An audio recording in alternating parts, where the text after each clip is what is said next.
All right, ladies and gentlemen, welcome to another weekly recap of the High Performance Trader. Today, we're going to break down our edge, what we look for, how to identify, how to adapt to market conditions. This is the week ending in 11/10/2023. That's November 10th. A lot of good opportunity on the market this week. And what I really am looking forward to breaking down, right, is how to identify who is in control of the market, right? So we always talk about identifying structure. We always talk about the break and retest, the 1 hour time frame. We're talking about who's in control of the market, bullish, bearish scenario, right? So today I just really want to break down in some live examples, right, of some trades we took that aren't really perfect, quote unquote, perfect break, perfect retest. It's more learning what to look for, right? The story of the market. If we can learn to identify the story, who's in control, right? And adapt to this market information in the proper manner, right? We could really see really good trades, consistent results, and just really being in tune with the market. So I'm really looking forward to breaking that down. We got Debo over here. What's up, Darren? What's going on? I'm excited to break down the trades this week and talk everyone through what we were thinking. But honestly, when I'm looking at the charts this week, I don't obviously every week is different. Some weeks have a lot of news. Some weeks we rip like we did on Friday. But all in all, our perception is the thing that we can change, and our behaviors are the thing that we can change week to week. Right. The market just continually throws us opportunity. Right. Last week it threw us opportunity. This week, it threw us opportunity. Right. And the more that we change our mind, the more we can be in tune to those opportunities. And we tend to blame, what happened in the week, what happened last week. But this week, I had a phenomenal week, and I basically, the last 2 weeks have been really rough for me. This past week was amazing. And the only thing that changed was my behaviors Perception. And how I approached each trade with a structured method. Yeah. And obviously, we'll break into that. But, yeah. It just goes to show that your behaviors can basically dictate your profitability in this market. You don't have to blame, news, price. It's on you. It's so crazy you bring that up because I literally just had a one-on-one with a client, and what we were talking about was literally the difference between taking full accountability for our trades and the difference between going, oh, the large money did this to me. And I even said that this week, right? I was in a trade and I got stomped out. And I'm like, oh, large money got me good there. No, they didn't. You got yourself. You did it to yourself completely and utterly. There is nobody to blame. The market is just here, just like Darren said, to provide opportunity. The market is here just to go up and down. The way we look at it is everything. And that's so important. That's why when we're teaching people, we're showing people our quote unquote strategy. It's actually a philosophy. And what philosophy actually means is a way of thinking. It's a way to perceive market information. Trade the story, not the price. Trade the conditions, right? Not the reversal. Learn to understand who's in control and put money on the table with risk, right? That is what consistency is all about. And this week was let's just do a quick little let's identify conditions real quick. So large time frame analysis, right? We got the weekly time frame. First thing I want to point out here is we have a beautiful break in retest off 409, 410. Look at that, dude. It doesn't get any better than that. It's just really, clean. I love seeing this on larger time frame analysis. It really just. Hold on, are you casting, Josh? Oh, are you casting your screen? Absolutely not. Let me turn it on. Thanks, Darren. All right. I have to. Dude, I have to start setting a reminder because clearly. All right. Well, that's what the team. That's what the team's for. All right. So once again, quick little recap of market conditions. Look at this. If this doesn't validate the belief in your mind that this strategy makes sense, right? I understand it's just a break and retest. I get it. But once you learn, just like Darren was talking about, to look at price action this way, doors just start to open up. It's a whole different ball game. I mean, everyone on the Discord sees it. Like, just being able, I mean, look at this right here. Just once again, clean, guys. Look at this, like clean, just clean break above, clean retest, double bottom, right? Like now, and someone actually said to me the other day, they're like, yeah, you ever think about swing trading? And I'm like, absolutely. And that may be something I do one day, but it's like, I may not swing trade, but these larger time frames still speak volumes to me because I'm able to understand the conditions of the market. And we're seeing a beautiful break off 410. Now we're coming up into 4426, which is going to play a vital role. This one right here. Let me just highlight that. And really excited because the market's showing strength despite what's going on in the world, whether it's XYZ, doesn't matter. The market is showing strength, and I like seeing that, right? So this week we had, tons.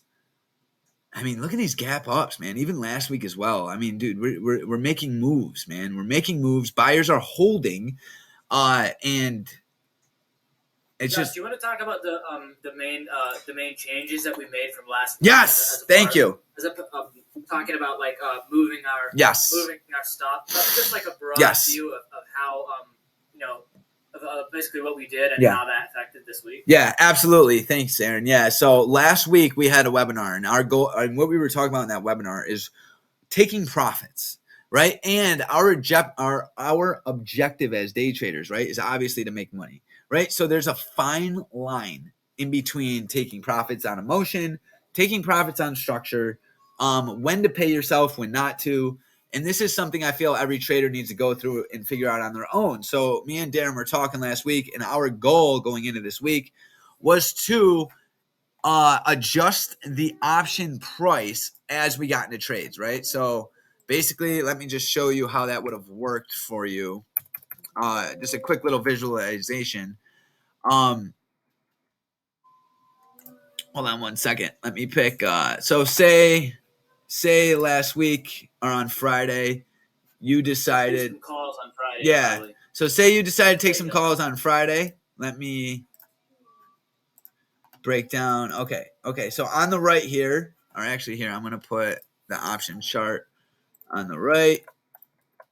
There we go. Bam. And now SPY is going to be over here on the left.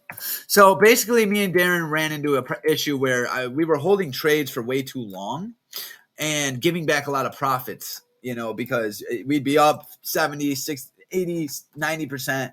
And then we wouldn't take profits, and the trade would end up going against us. We'd be giving a lot of that back. So what I'm going to show you here is a trade on Friday, and I actually took, but I butchered it. But I want to show you the correct way, the goal of our experiment here. So say you took the market long here on Friday on this high of day retest, and you decided to go with the 439 calls. So you would end up entering, right? Let's just say you entered at this candle, right? Like right in the beginning, at the end of that candle, right here, right? So how you want to do this, option chart looks like this. You're in it, right? So just like you would read price action, you want to adjust your stop. So once you put a hard stop in, so these contracts at this point are $45. I would have never bought these contracts, but this is just an example. So say you bought them for $45, you want to put in a $30 hard stop, which is 30%, right? Let's just say it is. So say you're going to see a line pop up over here on your SPY contract, the roughly idea of where price needs to go to something up.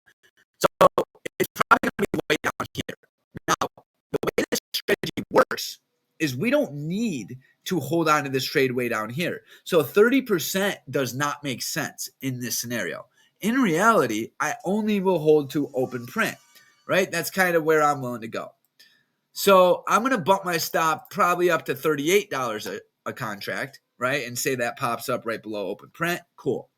So now as the trade starts to go your way, price is going to continue to rip.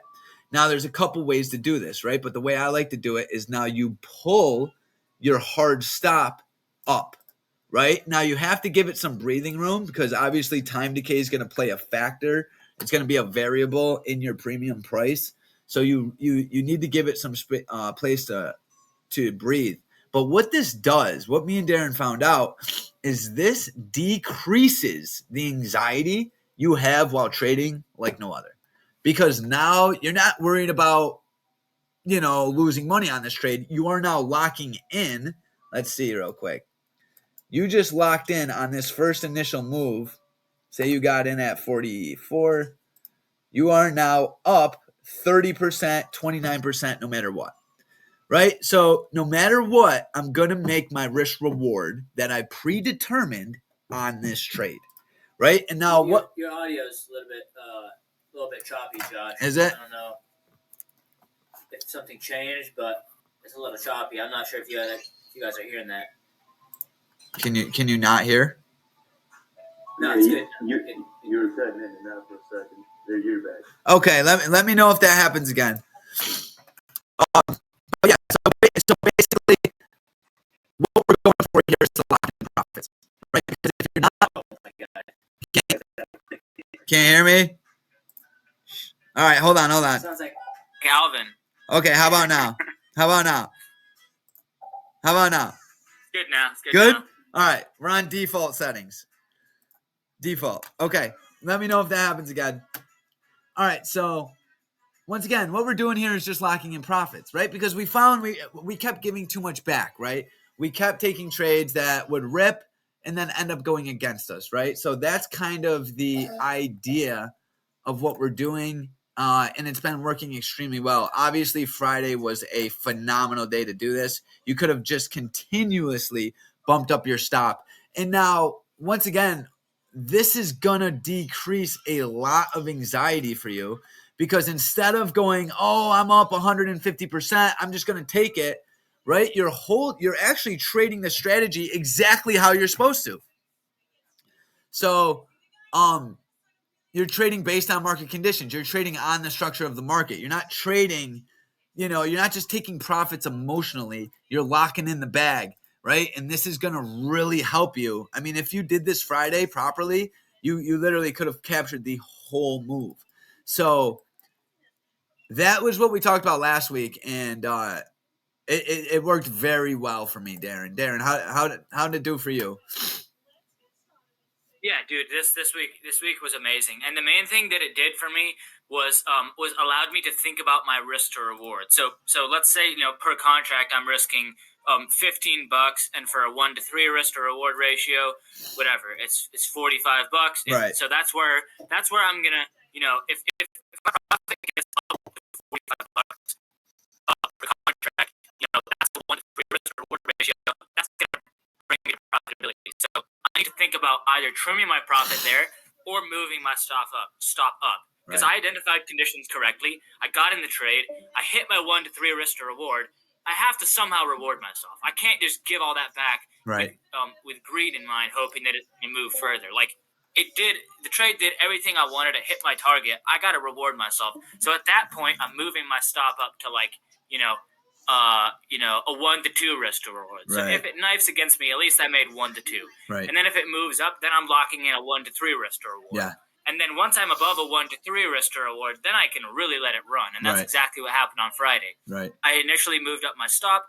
I locked in a 1 to 2 risk to reward.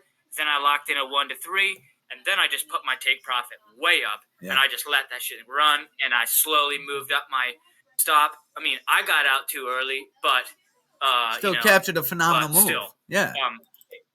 I still captured a phenomenal move. Right. I mean, it's going to pay for 10 losers. Well, this so is. I'm not worried, but that's what it's done. Yeah. Well, and this is the thing, right? Like, because last week we were talking about, I was going through my journal because at the end of the day, if you're not going through your journal and looking at how much money you're making or losing, you're failing, right? It's really important to identify we are here not for thrill. We're not here to be right. We are not here to have correct analysis. We're not here to put on a winning trade. I don't show up to put on a winning trade. I show up to trade a probabilistic strategy. I trade to acquire mental skills, right? My goal is to trade my process completely. And like I used to say that, but now I really understand it, right? Because if I trade my process correctly, I make consistent money. I see consistent returns. Now, Mark Douglas breaks this down so much better than I can ever. I posted this in market what is it? I posted this in Market Philosophy in the Discord. But anyways, at the end of the day, I'm here to train my process. Now, me and Darren are so I'm going through my journal last week and I realized I'm like, all right, I'm not seeing I noticed I've been giving a lot of money back, and I'm not okay with that, right? How can we improve? And that's what we've done this last year, and that's how this strategy has gotten where it is, right? Like, I want everybody to understand great things don't just happen. You need to dive deep into the nitty gritty, your journal, your profitability, right? Dive deep into it. How much money am I making? How much money am I losing? How can I make more, right? These are the questions, or let me rephrase. How can I become a better trader? How can I train my process better? How could I have less fear, right? How could I be more calm with more composure, right? Like once you could really focus on that and dive into your journal and be like, okay, this is where I'm going wrong, right? You're going to identify the fact that, hey, I'm giving back a lot of money, right? I realized because I would go short on a trade like this off open print, and I would right here I'm up, I don't know, 80%.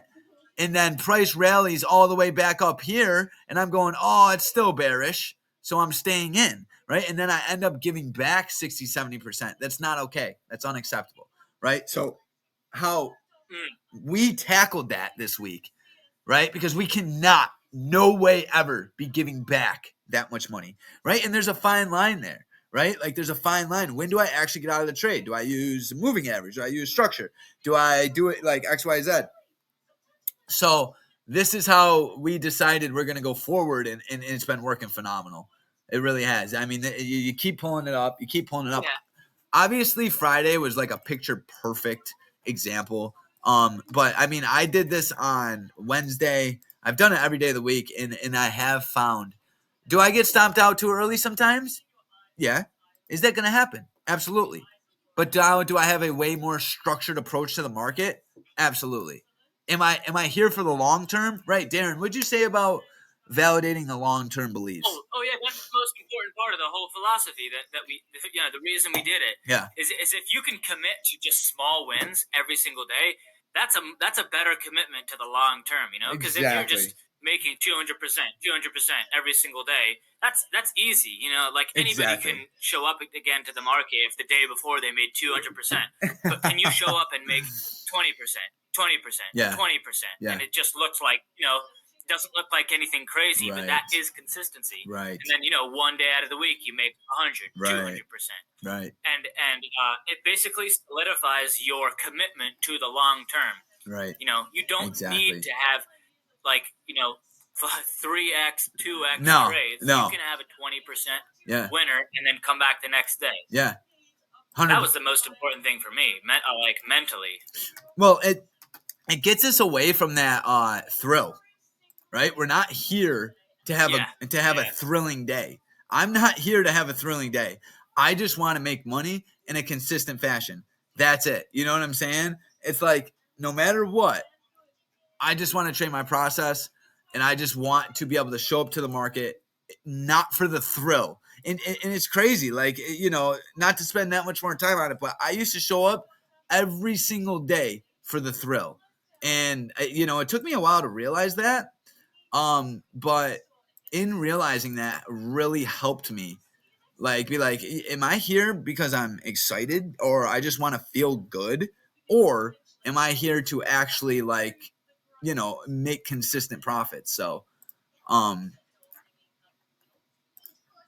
yeah, that was a big moment for me when I realized I was trading for the thrill.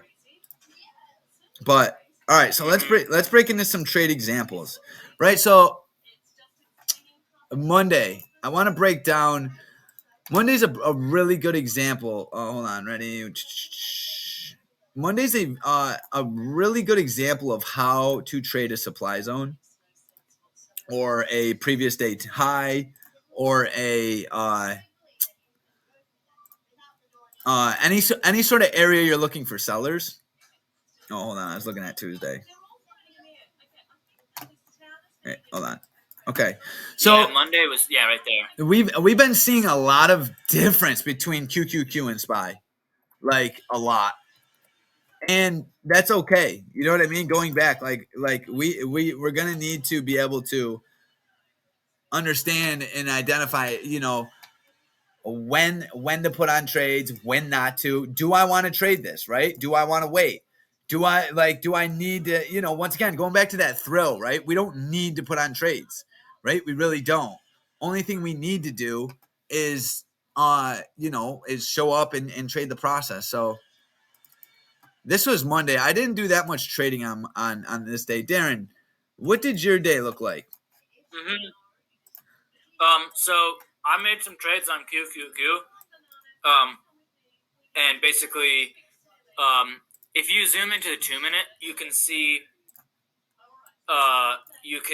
So I made my trades off of open print and previous day high. Nice. So I have this thing where I say that on Monday we usually trade within Friday's range, and is it always exactly that? No.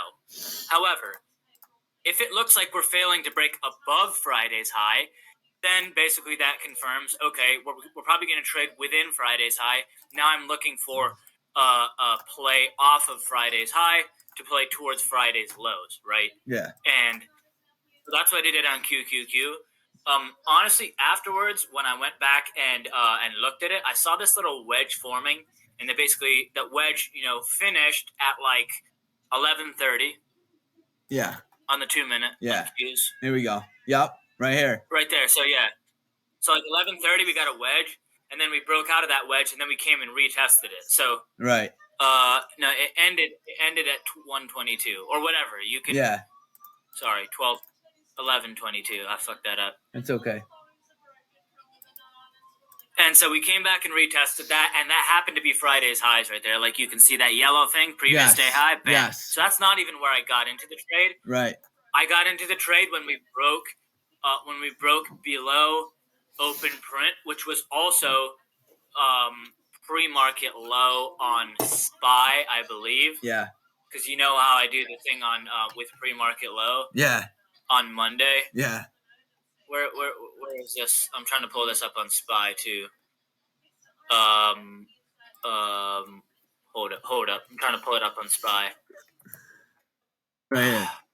Pre-market low. Anyway. Yeah. So, like, I have faith in pre-market low. However, if pre-market low breaks, I'm playing a break and retest off pre-market low to the downside. So that's what I did. Yep. And I locked in a nice profit there. Yeah. Right there. Oh, bam. Right here. There. See that? Break and retest. Perfect. Boom. I kind of messed up my entry. I got in a little bit late. Yep. But it's still sold off. Yeah. But yeah, break and retest off pre-market low to the downside. Yeah, that was beautiful. This trade right here, right? So we broke below pre-market low, right? And then we come up for this retest. And now at this point, right, I've been playing these false breakouts very, I've been looking for these like crazy, right? These aha moments have been doing a lot for me, right? And basically what it is like when this is a perfect bearish setup right here, right? But right here, I'm extremely bullish. So I put on a trade, right, targeting the highs. And so once we broke above it and we came down and huddled right here, I put risk on the table with my stop right below pre-market low. This has kind of been one of my setups lately. And once again, it's like you don't always need a perfect break and perfect retest. You just must be trading disciplined, and you must have some sort of structure to your trading, right? So once again, right, is this a perfect break and retest? No, it's an invalidation of it.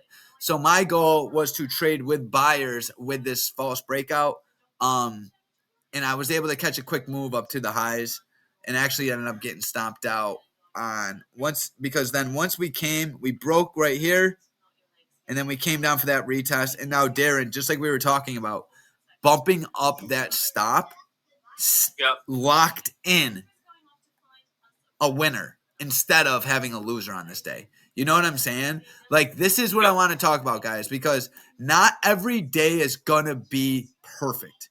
You're going to have, honestly, 99% of your trades are going to be like this, where you identify a trade plan, you put on risk, and then the liquidation happens, the crazy movements happen, so on and so forth. So bumping up that stop literally helped me lock in a winner here, where instead I used to give back a lot of money on these trades. So it makes and also it solidifies that you don't need to that winner make, just like we were talking about before. It does not need to be an absolute ripper of a trade every time. Right. You identified an inverse head and shoulders at pre-market low. Yep. You put on a trade. You got in, paid yourself. Done. On to the next. You're not on here, to the next. You're not here to be right. You're here to make money, and that's what you did. Exactly. That's like, you said it perfect. I'm not here to be right. I'm here to put on risk and make money. Like we start to associate becoming a successful trader is being right, having perfect analysis. It's so crazy because I'm guilty of it too. Like, we start to, I nailed this perfect. I knew exactly what was going on. Listen, bro, you don't need to. As a matter of fact, the more attached you are to the outcome, the worse you're going to be able to do. You're not going to be able to perceive market information properly. So if the more energy you have behind the fact that you need to be correct, the worse you're going to do entirely. So, 100%. Yeah, and it's like moving that hard stop up, right? Because we started to rip. Once again, I'm on that options chart, and I'm just moving it up. Boom. Moving it up. Boom. Locking it in. Now, a lot of people trade on their phones. So that might be kind of difficult for you, but you can still do it. We must always adapt. Yeah. You know what I mean? Got to find a way. Yeah, it really works well.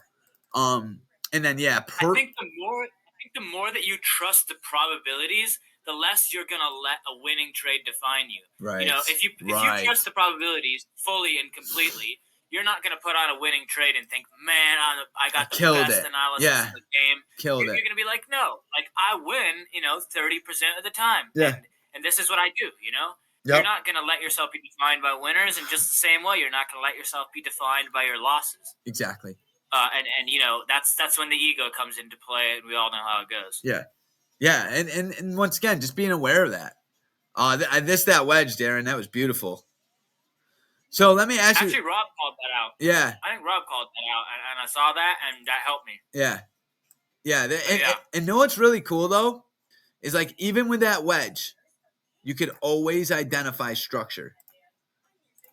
Right? Now this right here has really helped me.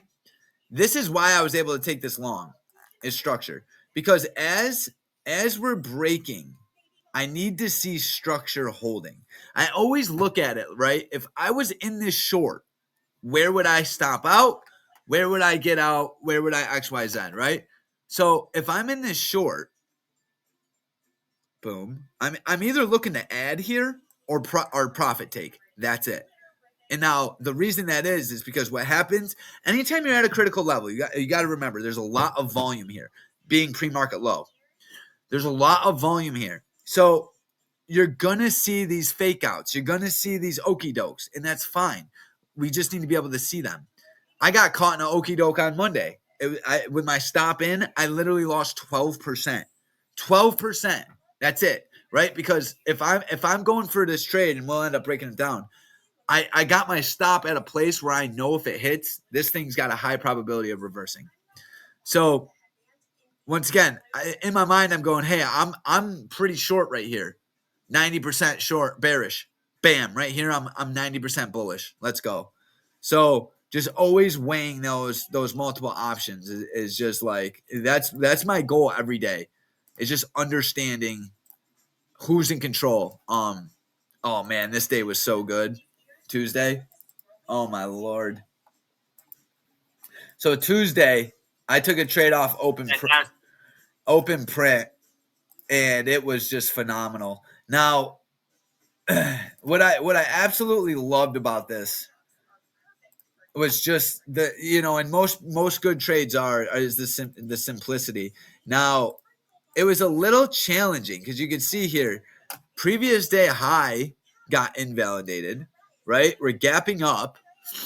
Now these are one of those days where you need the market to prove it to you, right? I'm actually at this point I'm really bearish. I'm bearish below previous day high, right? I'm looking for a short. I'm looking for a short right here. We gapped up, end of day is way down. I'm looking for a short. Open print, but I don't get a clean read. See, this is why the patience is so critical. See, if I just decided to go short because I seen a little bit of selling here, I'm not trading my strategy. You know what I'm saying? Yes, I could identify the area of value, but can I also identify the chart pattern or candlestick analysis? That's so important. The market needs to tell you that sellers are defending it, right? And they weren't. Okay. So now let's see what happens next. Now I'm looking for a short off open print. Once again, I don't get a clean retest, right? This is showing strength. This is bullish structure starting to form to the upside. So I'm like, okay. Then we rip above it. Now my brain is full-fledged bullish. If we could get a clean retest. Now notice, I'm not just taking this short, or I'm sorry, I'm not just going long, right? I'm not making a move. And now I'm so thankful that I've been able to energize that belief because I didn't just go short here. I didn't just go short here. So I'm not just going to go long here. It's part of my process.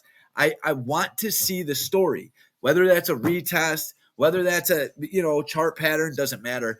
The story is everything. So I never forget. I was watching this whole move happen. You can see this is about $1, whole dollar move to the upside, and I had no part of. Right? I'm stagnant, and I'm pretty proud of this because I used to be the worst at taking this long. I used to be very bad with it. I used to just go for it. You know what I mean? So, but waiting for this candle right here. Right. And it looked kind of bearish to me. I mean, look at these red candles. I'm like, I'm not seeing any strength here. And your brain's going to play tricks on you. Your brain's going to be like, you know what I mean? Your brain is going to tell you not to take this. It's going to feel uncomfortable. It's going to be like, that's a lot of selling. I don't know. I'll wait for the next one. And then this happens. In a way, I secretly like it when it's doing that because I know it's going to attract a lot of sellers who are then going to stop out. You know what I'm saying? Yes. Like I don't care how bullish. I don't care how bearish those candles look until we break that bullish structure. I am bullish. Yep. And this was me in the beginning of my trading. I would have seen those candles and been like, oh my God, look at all that selling. And I would have started to think short. Yep. But until that structure is broken right there at open print, I cannot be bearish. Yeah. And now when I see those red candles, I'm just rubbing my hands together like, I hope everybody's getting ready to short this. Look at this. And then when I see the reject, I'm in it. Dude, look at this. It's like look how cool this is. So right here, let's just say there's 1 million shares being sold. Now right here, there's 5 million being sold, 5 million being bought. And now here, it starts to change. It's this shift. It's so cool. Obviously, all these sellers were stomping out here. I just love looking at this, dude. I love it. This right here is everything. There was very high targets to the upside on this day. And let me show you where I got them. This day was a hitter for me. Darren, was that 11, 13? 7. What was the trade you're going through right now? Yeah. What date was that? 7. Okay, thanks. Yeah, that was. This is 7. Yeah, 11. Tuesday the 7th. Yeah, right there. I'm trying to figure out where those upside targets came from. Look, right here, from 10-12. Literally. Oh, duh. Oh, my God. Dude. Oh, and if you look at the price action on that day, we sold off heavy. Look at this. Heavy at 373. So it's it's insane. Look at this. So the way I'm picking targets is the same way we always identify critical levels. Look, I'm just doing it on a daily time frame analysis. I'm literally grabbing the high, the close, and I don't need to grab the open because we're opening at the open. Oh, that was my okay. So I had this level as well at 370.61. This was my if then level. If we could hold 376.1, I was extremely bullish. Now let me go back to that day. Yep. Look at that. Look at that 3761 area that we hit pre-market. Now, you notice how I grabbed those from the daily time frame. Look how well they get respected. 376.1 holding. First target, 37177. Rip right into it. Now, Darren, just like we were talking about, on this day, I literally just kept bumping up my stop, and I literally caught this whole. Oh no, I got caught. I got hit right here. I got hit right here. That makes sense. And this, Yeah, that makes sense. And it's completely fine. Like when I hit this, I was like, okay, no doubt. Boom. That's a liquidity grab. This is telling me a lot, right? Still locked in a killer trade. But now once this happens, I'm going like this. Okay, can structure hold? No. Yeah. You got out of that trade when it broke down, when it broke down there. Look at that. But you would have been kicking yourself Oh way more God. if you just got out of that trade on one of these random green candles on the way up. Exactly. You would have been kicking yourself way more. Well, and the thing is when you're bumping up your stop, this didn't even hurt me. I think I gave back maybe $10 a contract on this. It wasn't even bad. And then look at how and I called this out in the Discord as well. Look at how 37177 held perfect. Look at this, dude. If these daily time frame levels will change your life if you can see them. Look at this, dude. It's insane. As day traders, they are the most critical things. Look at. That is literally the end. That is the open of this day. And look at how well that thing held. I would have never open and the high. Yeah, and then it ripped all the way to the high. Yeah. Just about. But it's just like I just love seeing the strategy. It just really like if you have any issues finding targets, are like because I'm always going if this happens then this, right? And look at we were able to use 3 previous day high, all this. It's all about understanding the story. So on a day like this, when we're this bullish and we're made this massive move to the upside, it's extremely hard for me to go short. I will avoid shorts at all costs. Like this short play right here, I understand some people can take that and some people can make money with that. I highly don't recommend it because it's gonna program your mind to think you could scalp against the trend, which I'm sure you can, but your longevity with trading against trend it just usually isn't good. I struggle with it. Why is that looking like SPY? Like, why does it look like you have the SPY chart there? Because that's QQQ. That's so strange. Because I have QQQ on 11.7. I have QQQ on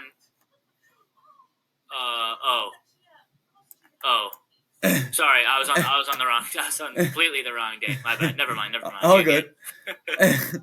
But yeah, and then this thing started to go, and but just like we were saying, use your 1 hour and be like, okay, it looked like this. 11. Hold on, let me find it again. This was 11.7. So the market looked like this. I had upside targets of 37177 and 37380. On the 1 hour, we just closed above a critical level, previous day high. What it's going to take for me to go short is I need to get below this level, right? And yes, am I going to miss moves thinking like this? Absolutely. But one thing I'm never going to do is get caught against trend, right? The trend is not your friend. The trend is your ticket to freedom. I truly believe that. If you can trade trend properly, you can have financial stability like no other.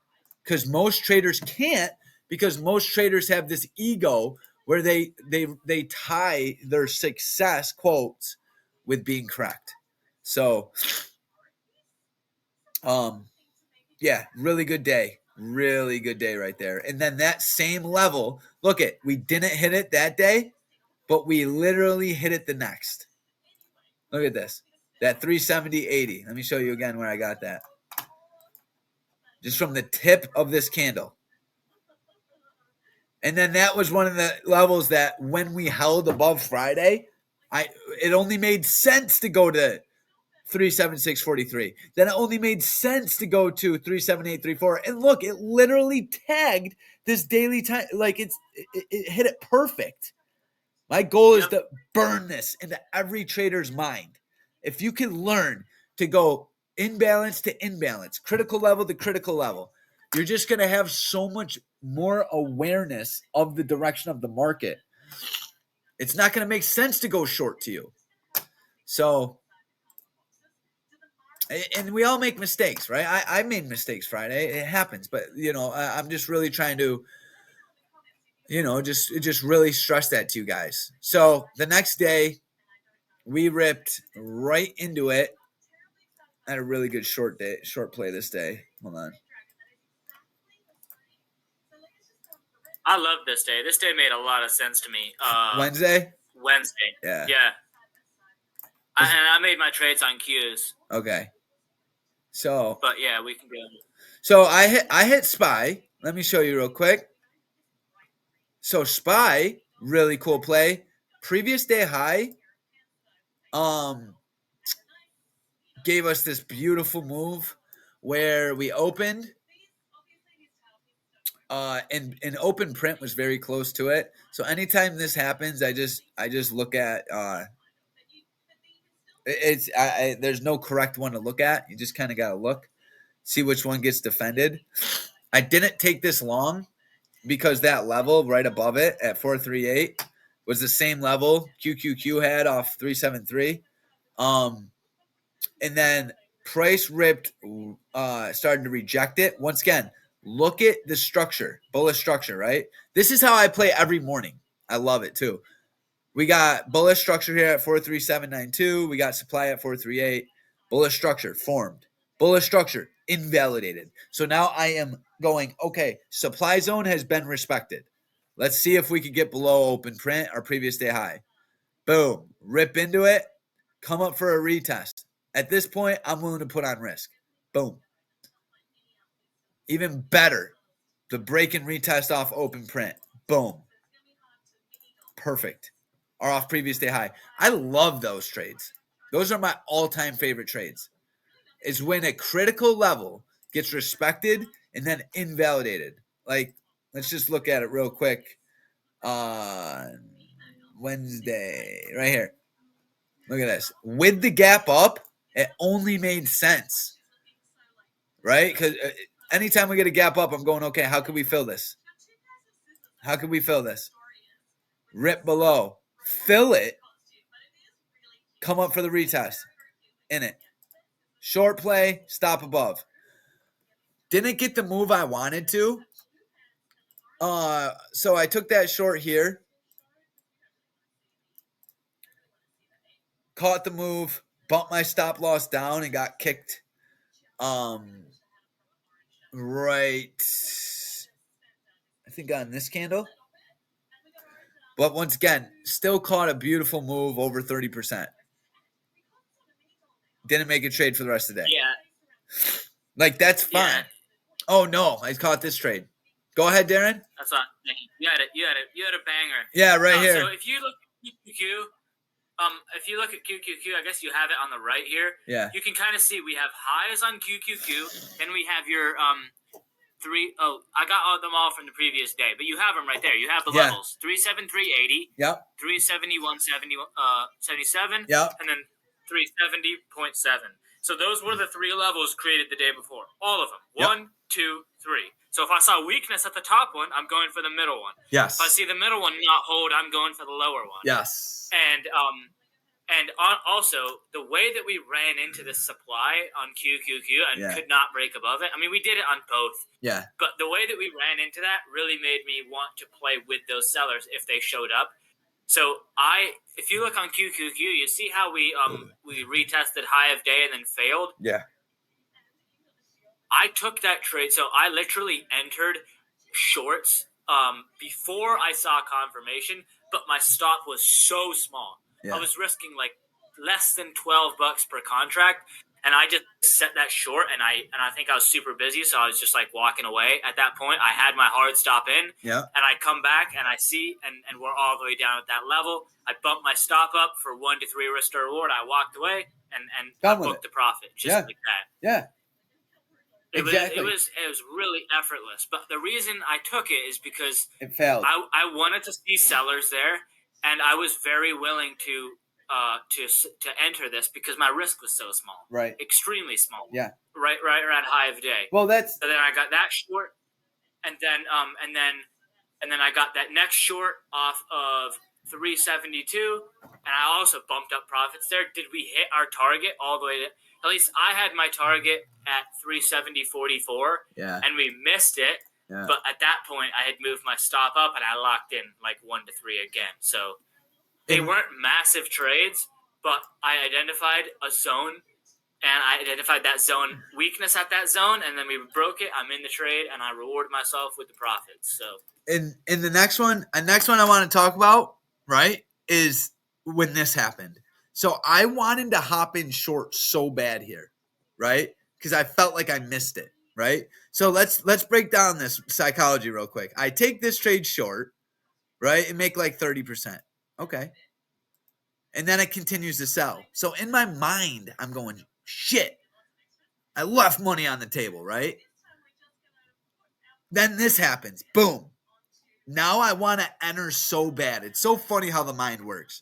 I'm like, oh, I missed this. I don't want to miss any more. So instead of entering, I don't do anything. I go, this is not okay. Because, yeah, Darren, we had downside targets. Previous day low was all the way down here. So I was like, I'm like, this thing's going to sink, right? Looks like this. I'm like, this thing's going to sink. And I wanted to enter so bad, but I didn't. Now, which leads me to how I was able to put on this next trade, which was one of the best trades I had all week. So the way I'm doing this is I'm super patient. I obviously want to see a retest over here at 436.15 for a possible short play down to 434. Okay. But the way I do it is I identify structure. Here's all the impatient sellers trying to get in, right? Providing liquidity for large money. Boop. Now, I was so close to going short here, but I just couldn't. I didn't. I felt like I was forcing the move. I was doing it completely and utterly out of emotion. I felt like I missed this move, so I wanted to not miss this one. So I didn't put on the trade. Because you were aware. Yes. Because you were aware yes. of the feeling. You were present. Yes. And that allowed you to be aware yes. that was the feeling that you were experiencing. And I'm not okay with that feeling. So exactly. So now, because when I think of $100,000 a year trader, I don't think that, right? So now I'm like, okay, let's watch and in the Discord, I'm literally writing, I'm going, impatient sellers stacking up, providing liquidity. Don't be one of them. Love the Discord because it just adds so much accountability. So it's like, okay, let's see what happens here at 436. Rips right through it. So now at this point, I just have switched from super bearish to super bullish. All because I was able to control myself. I was able to control myself and not put on a move. So now we have super high upside targets. I mean, open print. We got, let me mark them real quick. Got open print. right there. That's just so powerful to me that you were able to preserve that objective Yes, analysis of the yes, market. yes, dude. Like there was power in not doing anything. Yeah, You know what I'm saying? strength. Like possibly even more power than if you had scalped a little move to the downside. You did nothing, but there was massive power in it. Oh, dude.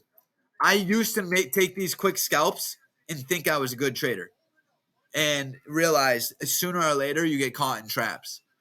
And now I'm so bearish up here at 436, but look at the structure forming. How could you not start to be bullish? It's perfect. Then all these sellers must have had stops in, and boom, provides liquidity. Now, I'm not just going to go long here because I don't really have a perfect stop. I want to see a move back at structure. Exactly what I got. Comes back down to structure. So just being patient really helped me here. Once I seen this candle come in, this candle knock out this right here, I'm in this trade on that candle. Boom. Targeting 4369 and then open print. And this trade was pretty uncomfortable. It wasn't fast whatsoever.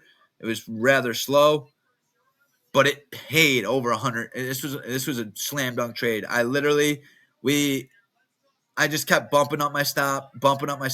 And how I'll do it, Darren, is I'll end up putting my stop like right below this candle. Because it's towards the end of the day, time decay, XYZ. Yeah. So I'm like, yeah. All right, I'm just going to leave it right there. And then it ripped up. Boom, out.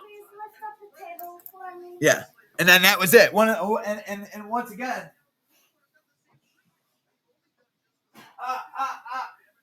Okay, we're good. My bad. Yeah, I can't hear you. Yeah. There you go. So once again, right? Not making a move here paid me over 150%. But not only did I make money off that, and I want to be clear here. I don't want to say not making a move. I want to say not making a emotional move paid me. Because like Darren said, I was able to remain objective to price action. I was able, it's one thing you know how many years I had all this knowledge in my brain. I knew everything about price action. I knew all the patterns. I knew all the strategies, but I couldn't act on it because my emotions trumped everything else. Everything becomes secondary to your emotional program. Your subjectivity is always number one. If you can't control your emotions, you can't do anything. I don't care how many books you read. I don't care how much money you have. I don't care anything. If you cannot control your emotions, you are going to have one of the most challenging trading careers ever. Ever. What's the word Mark Douglas uses, Darren? Exasperating or something? It's yeah. It's going to be one of the most exasperating experiences you ever endeavor in your entire life. If you cannot, and I was that guy, and I am, but you have to pull the energy out of those emotional beliefs, right? It's like, and the way to do that is by doing that right here. Like this trade not only made me money, which is insignificant to my longevity as a trader. I'm more focused on modifying my mental skills. And that is what happened here. Because me being patient here and not just taking this trade literally programmed my mind to now I don't. And then Friday, right? I wasn't really in the zone Friday, and I avoided revenge trading at all costs. I avoided tons of bad habits, right? So it's like one good move can really help, like you mold your program in your mental game. So it was very. This is a really powerful example right here. Yeah, and I'm really glad that we're talking about it because it reminds me of what we talked about last week about messing this up, but the fewer trades that you take, the more you're preserving your mental capital. Yes. And whenever you put on a trade, even if, you scalp a little thing to the downside, it's going to make you feel some type of way about the market. Yes. And the goal is to remain as objective as possible. And, you did that by not putting on a trade. Yeah. And I'm glad we brought that up because it's very important. Yeah. It's, and then this ended up happening. And you know what? Was I upset? No.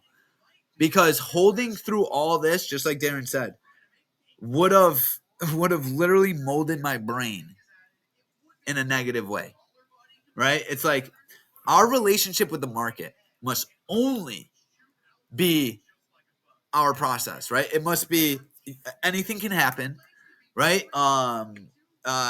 Every trade, every moment is unique. There's never any two alike moments. There's billions and billions of variables and possibilities that go into every second of your existence.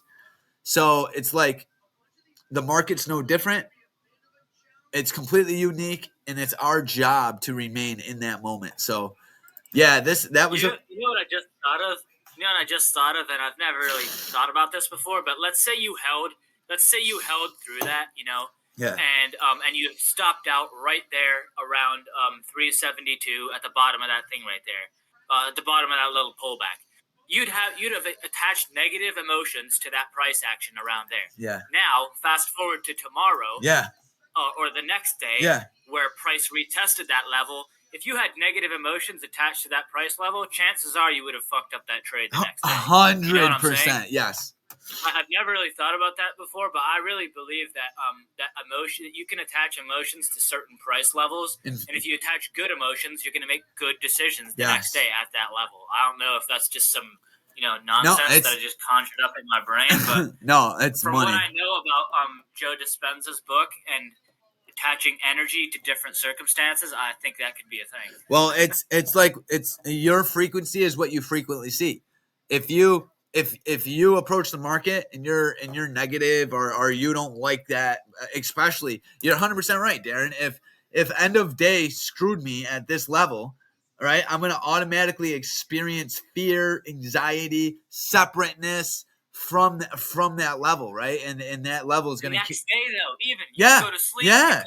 You can do a bunch of other stuff. You can come back and you can still experience negative emotions at that level. It's crazy. It's crazy how he put it. He goes, we are constantly creating programs for experiences, like your boss or your girlfriend or your kid. We all have specific conditioning for these people where we act specific ways based on how we feel about this or that person or experience. Trading is one of those things where we become conditioned to trade for the thrill. We become conditioned to the fear. We become conditioned to losing. I lost for years, made the same mistakes for years, over. And I had all the knowledge I needed to become successful, but I could never tap into it because anytime 9:30 bell went off, ding, ding, ding, I had this negative emotion linked to it. And like I said before, if you cannot control your emotions, it will trump everything. I don't care how good you are at reading price action. If you can't control that emotion state of being, you're never gonna be good. Oh, dude, it took me, you guys could look at all the resources we offer. It took me books upon books and I had to learn everything about brain function to get past this hurdle. And I'm not completely over it, but that's okay. I'm becoming the trader I need to become. I'm becoming the trader I want to become. And I talked about it on Instagram the other day. If you don't have a clear goal, if you don't go, $100,000 a year trader looks like XYZ, you're never going to experience that person, because until you can create that reality in your brain, you're not going to be able to see it. You're not going to be able to look for it. So like manifestation isn't just like a tool we use. It's a way, it's what creates your life. Whether you use it or not is irrelevant. It's going to continue to happen based on your conditioning. So it's crazy, bro. Yeah. You whether you want it or not. You can choose to use it or you can choose to let it happen to you. It's just like the market. It's so true. It's so heavy, man. It's so, but then once you realize it, you realize that you could actually change. Like, I'm sure there's a lot of traders on the Discord, right? It's like, I'm starting to see better results. It's because you're in an environment that is completely objective. Our goal is not to predict price action. Our goal is to literally react to price action with proper risk reward. And just being around that you're gonna start trading better. You're gonna start doing better. You're gonna start holding yourself to higher standards. Like, I don't hang out. I like, not to get too off topic, but like, I restructured my whole life, and you know what? That's what it took. So, yeah, Very important. yeah. I know. I can go on that. I can go on all day. It's so true, though. Next day was really, really cool how we invalidated previous day high. I couldn't pull the trigger on a short play. I couldn't find a good entry. So I was patient and let it come up. Oh, no, dude. This is the day I neglected to look at SPY entirely. And I took this trade. I took this trade on Qs. It was still a really good trade. So you can see here on SPY, we had a perfect false breakout. Any day you're opening above a critical level, especially previous day high, it is extremely important to identify the clean retest, because all these people are retail buyers, whatever it is. They jump in thinking the day's so bullish and it's just going to rip, and then they get made fools out of because they're impatient. And this deserves to happen to anybody that takes the market long off the rip above previous day high. But I used to be that trader. I used to take this long immediately because we were above previous day high. And I was like, oh, this thing's going to rip. And nope. So anyways, the way I did this on Qs was pretty cool. So previous day high on Qs was at 373.80. Now, what was really cool about this trade, I wasn't watching SPY at all. I wish I was, because I would have taken this trade instead, but still a very good trade.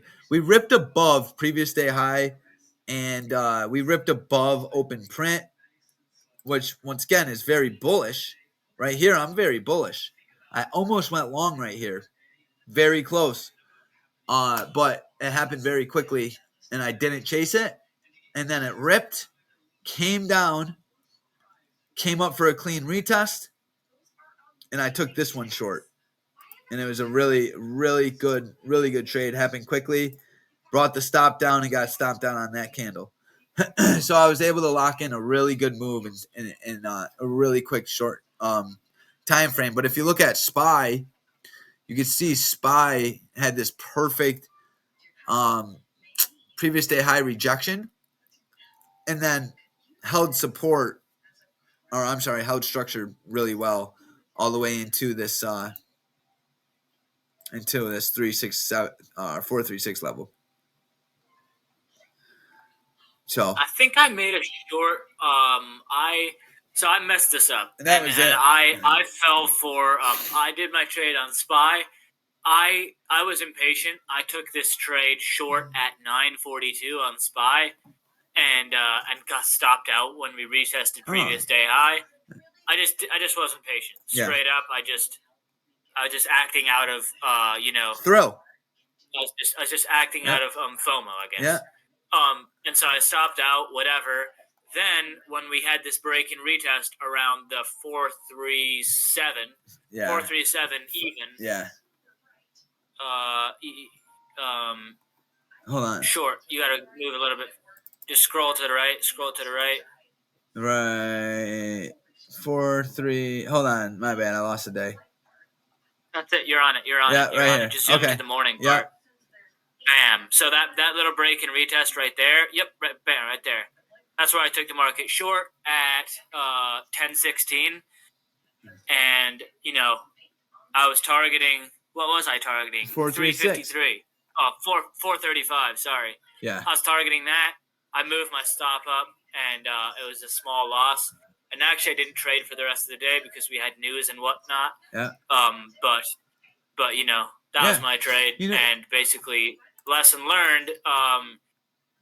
I don't know. I was acting out of FOMO. But your ability to see that is critical. Yeah, this is what you were going for right here. You were going for the break and retest off 437 down to 4.3 previous day low. That was it. Yep. And we just didn't make it, which it is what it is. Yeah.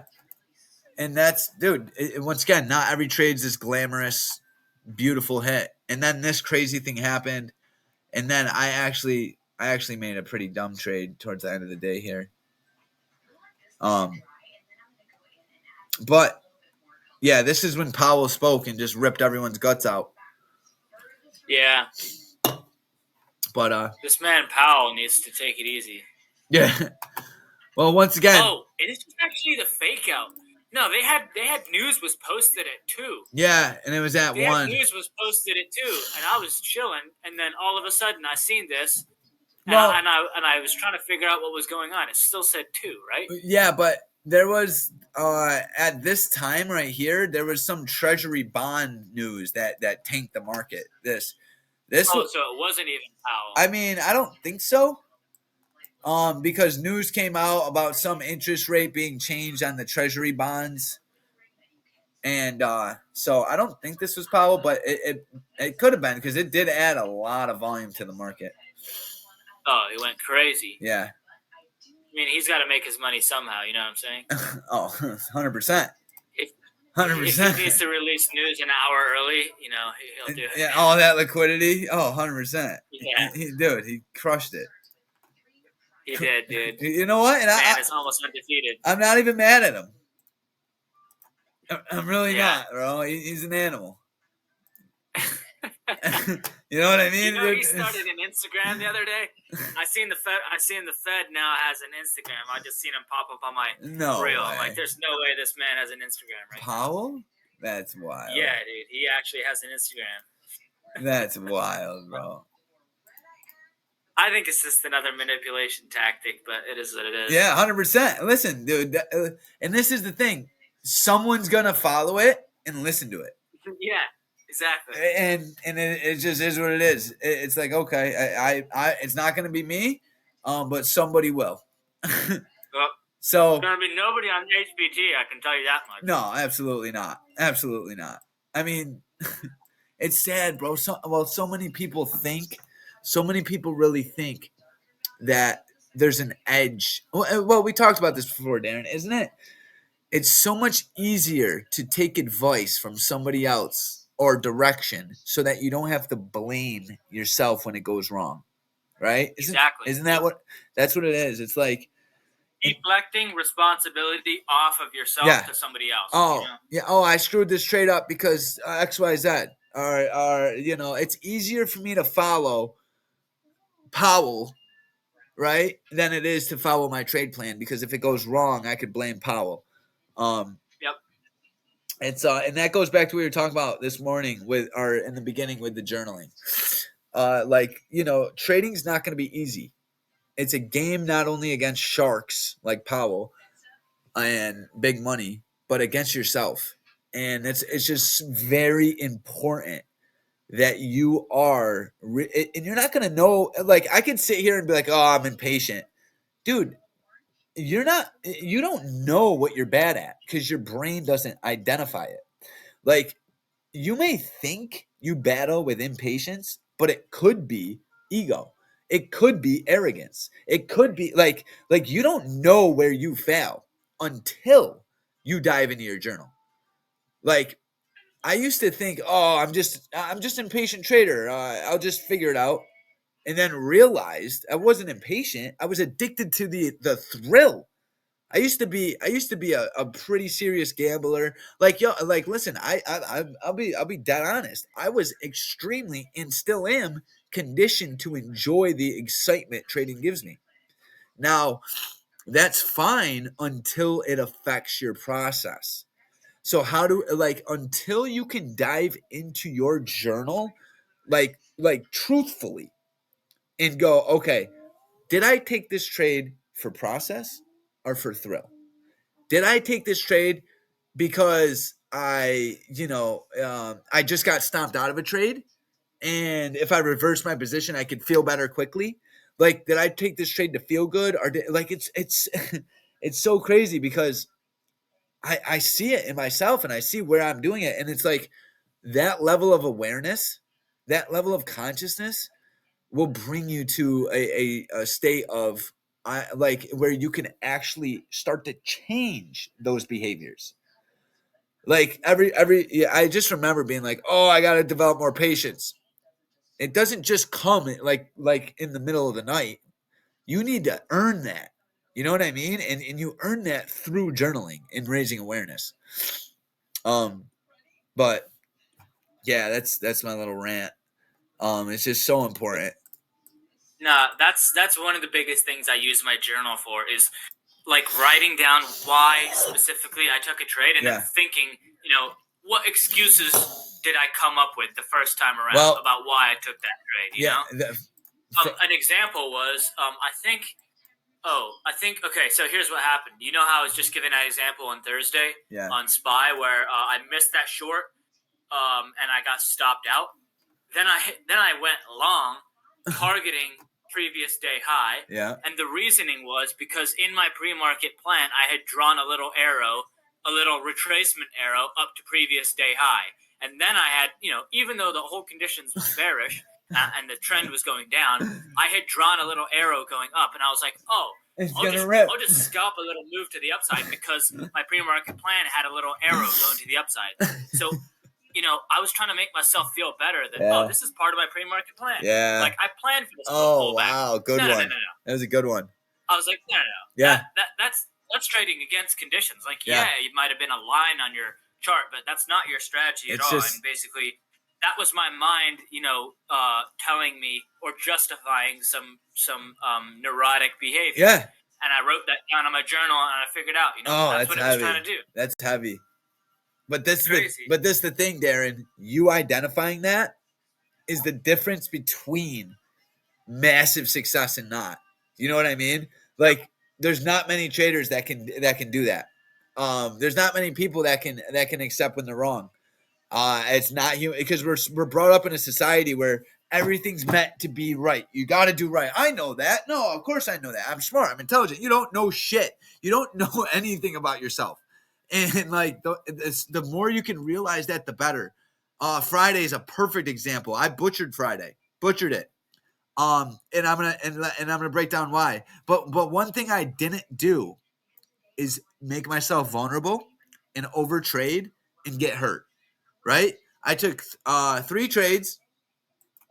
First one, I rushed this long off open print. Right? We ripped above open print, closed above it. And I guess I was willing to put risk on the table. Maybe the 1 minute will look better. This was a horrible. I mean, yeah, the 1 minute looks good, but this is the thing. I don't even trade the 1 minute. So, anyways, I took this long. My stop was right below the candle, so I lost a matter of like 13% on this trade, right? Which is phenomenal. Fine. On that pullback, boom, got me. Now, this is where stopping out will save you, because now what's crazy, guys, let me just break down like my mental framework here. So I had a perfect, and when I mean perfect, I mean to the T pre-market plan, right? Bearish scenario was this was going to go down at 436. Bullish scenario is this was going to rip above 436. And the way I'm identifying that is a simple break and retest off this level. And 435 had significance from this day. So this is what my chart looked like. Okay. Now notice 435 lined up perfect in pre-market, giving us an awesome inflection point. Then we come down. Buyers defend previous day low. They defend end of day. Okay. So I decided to take that long, get stomped out. Now I'm just sitting back, right? I'm sitting back. I should have took that short looking back, because if buyers aren't defending it, sellers are. So I didn't though. just sat back. There was a really nice retest right here off open print. Would have played a beautiful short play. But I after getting burnt on that first trade for whatever reason, I was now in subjective mode, right? I wasn't thinking straight. So anyways, price comes down to 435. This looks really bearish. Didn't take it. Because the reason I didn't take it is because I was looking for some sort of move here at 435. Now notice on the 2-minute, we do get a rather all right break and retest to the downside. But this is a very significant level, and we also have a lower high right here, right? So there's still buyers right here that I'm not willing to battle with. This I don't like this. Like when the market looks like this, I don't like seeing buyers defend this whatsoever, right? Like this is not. I don't want to take this short. So we get this okie doke. This would have been a beautiful area to take the market long. I didn't. Once again, I was being rather subjective, and I didn't want to play in an open print. But this moment is what I want you guys to look for. And then when a moment like this does happen, identify structure and trade off the structure, right? So 4-3-5 structure, rip, retest, rip. Now leads me to my second trade I took. Price is rallying, invalidates 4-3-5 or 4-3-6, which was our pre-market plan. I even threw in the Discord, I'm like, we're getting a breakout here. Beware of a false breakout. That's literally what I said because I was just, when you're overthinking things, you're overthinking them. We rip past this breakout, come down, and I go long right here. I rush the long, right? Yep. I rush the long, right? And I'm up about 60%. And then price comes down, and I put my hard stop right here and get stomped out. Pain. Yep. Now, Lots of pain. Now, this is where you got to make a move, right? Do I reevaluate? Do I what? At this point, I realized I wasn't seeing the market clearly, and I'm going to the gym, right? And once again, that's fine, right? This is, I'm not defined by missing this move. I'm defined by how well I've followed my process, right? So I ended up missing that, and then it was a beautiful trade to the upside. I'm very happy to see that the team hit it and absolutely crushed it. So that's where I'm going to pass it off. Debo, how'd you do? So I did phenomenal this day, but I just want to say that entry that you did, I think that's completely an acceptable entry as long as your stop is below pre-market high, right? Yeah. And whatever. Sometimes you can't assume that much risk. That is, that's a fair amount of risk to be assuming. You said it perfect because my hard stop at 30% was down near open print. It was perfect. It was perfect if I left it. So you bumped it up to break even, I guess, or whatever. And, yeah. And this is an example of how it's not easy. Bumping up to break even is not a surefire way that you're gonna exactly. It's gonna bite you in the ass sometimes, like it did here. However, that doesn't mean it's always bad to bump up your stops. Exactly. It just means if you can align it with price action, you should do it. Yes. So whatever. I went long when I saw that rejection off pre-market high, and this is a perfect example where as soon as we saw this first push up, I believe it was right at noon 12. That's where I moved my stop up to break even, I believe. Yeah. And then we got another push here at 12:30. Lots of buying volume. Yeah. Then I hit my 1 to 3 risk to reward. I put my stop in at 1 to 3. So even if price knifed down, I would have made my 1 to 3 easily. $2.50 move up to previous day high. Crazy. So I did this move on futures, and basically, if it was on options, it would have been way more. But Yeah. it is what it is. Yeah. I'm liking futures for multiple reasons, and I don't get stopped out as much. However, it was still a fantastic move. Yeah. Look at And that. I did get out too early. I know I did. I knew. So if you look at QQQ, actually, we did a phenomenal retest off of what was this 374 level for some reason. Oh, so I Oh had yeah, 374. yeah. Look, right here from yesterday's selling or the day's prior Bam. selling. Yep. So I had that level, and honestly, if I had been watching QQQ and I seen the buying above that level, I probably would have stayed in. But it is what it is. I made 1 to 6 or whatever crazy risk to reward on this one, so I was really happy. Yeah. But yes, we did continue to rep, and I should have held. But at the end of the day, it was the end of a great week, and I locked in a great move. Yeah. And I journaled it, so it is what it is.